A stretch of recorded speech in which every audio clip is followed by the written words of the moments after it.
gatoya. Ndi hano rero kugira ngo mbasobanurire ku kibazo nahuye nacyo muri ino minsi. Ni byinshi twagiye duhura nabyo ariko ni byinshi byabayeho.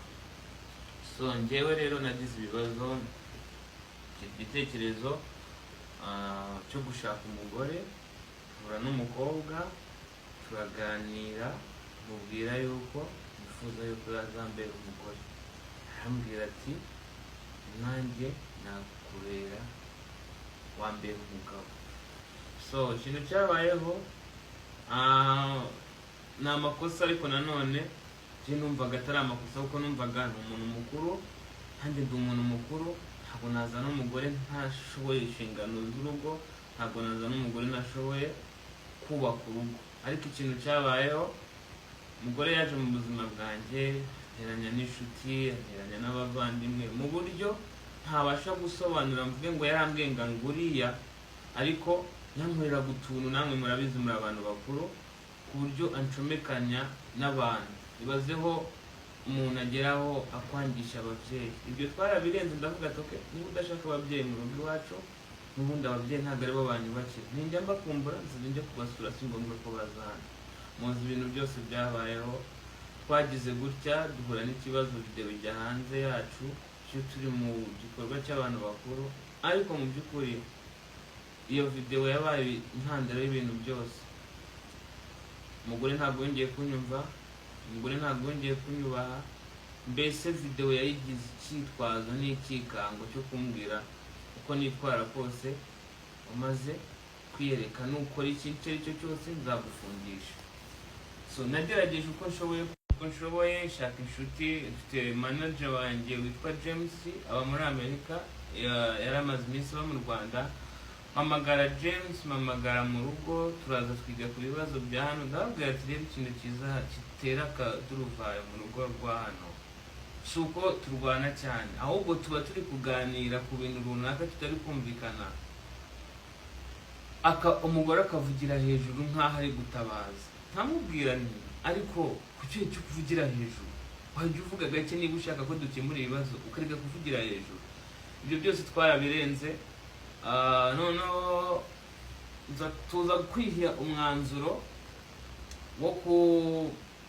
wo kuvuga yuko umuntu niyongera gukora ikintu kitasobanutse icyo ari cyo cyose, buri umwe wese azavamo. Vava njyewe nagiye ku kazi, ngiye ku kazi nk'uko mubizi ko kuririmba. Ngeze ku kazi nahurira n'ibibazo, challenge z'akazi zarizo zose, bigera mu masaa 9 naramuhamagara, ariko mu by'ukuri nta rundi rwango nari mufitiye, ntari nsinzi aho musize, nari ndi gukoresha buryo ki bushoboka ngo ntahe. So kandi urabizi ko gufunga ari mu masaa 8, so rero amasaha yadufatiyeho nkiri guperforming. Icyo gihe rero yarampamagaye, ndamwitaba, ariko ntinumva afite uburakari bwinshi bwo kwita nshaka uburyo ndaza. Ngeze mu rugo nsanga afite uburakari bwinshi, ndamubwira ati ariko se uba wibuka ko njyewe iyo mvuye hano nari ngiye mu kazi? Ese njyewe nari ngiye mu kabari? Ese mbese mbwira ikintu nari ndimo. Arasara, biba ngombwa bya bindi nababwiraga byo kuvugira hejuru. Ndamubwira ati ariko ukeneye mani kujya uceceka ukavugira hasi. Ubwo nari ntangiye kujya nkeka ko ibintu nta kongera gutongana. Ubwo mwanzuro dufashe ni uko umuntu uzongera gukora ikintu cy'ubugoryi agomba guhunda umwanya undi. Ubwo nanjye ikintu nakoze, nahise mfata inzu ndayifunga, ndagenda njya ku irebero. Ngiye ku irebero, ngeze ku irebero, umuturanyi barampamagaye ati ariko se kuri kwimuka? Ati njyewe se ndi kwimuka? Turi kwimuka. Ndababwira ati njye ntabwo ndi kwimuka, urabona hano hari ibintu hano harimo imitako, ibiki, bitanda, ibintu byose yaratwaye.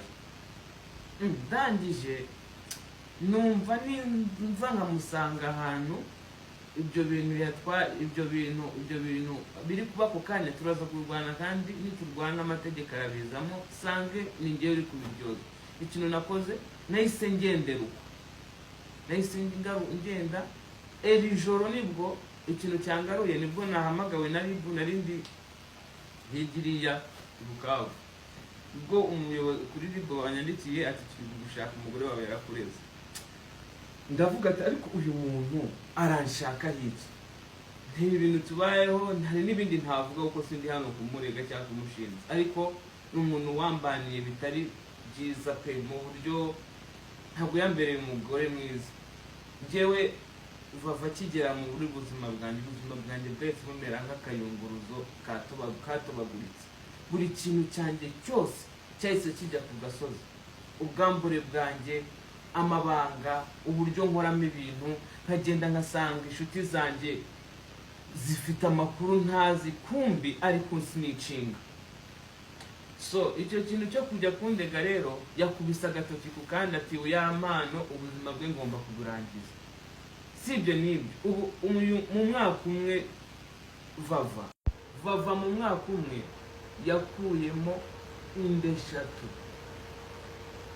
Mwamwe mwumva icyo kintu, ibyo bintu mbirengaho, ndakomeza ndamukunda. Nkamvuga ati uyu muntu wenda ashobora kuba ari kwanga kubyara muri zino situasiyo z'ibi bibazo by'amavideo, reka mureke simushyire kuri pressure, mureke. Ubwo ngubwo ikintu naketse, yaratwite, yarafite inda iri mu mezi 5, kandi buri gihe ashaka gukuramo inda arandiranja cyane, akanira stress, agashaka impamvu zituma ava mu rugo, akagenda akazagaruka inda yaravuyemo. Nukuri mu banjye bakunze b'imiziki banjye cyangwa abanyarwanda muri rusange, ibi bintu ndi kubabwira ntabwo ndi kubabeshya, niko kuri.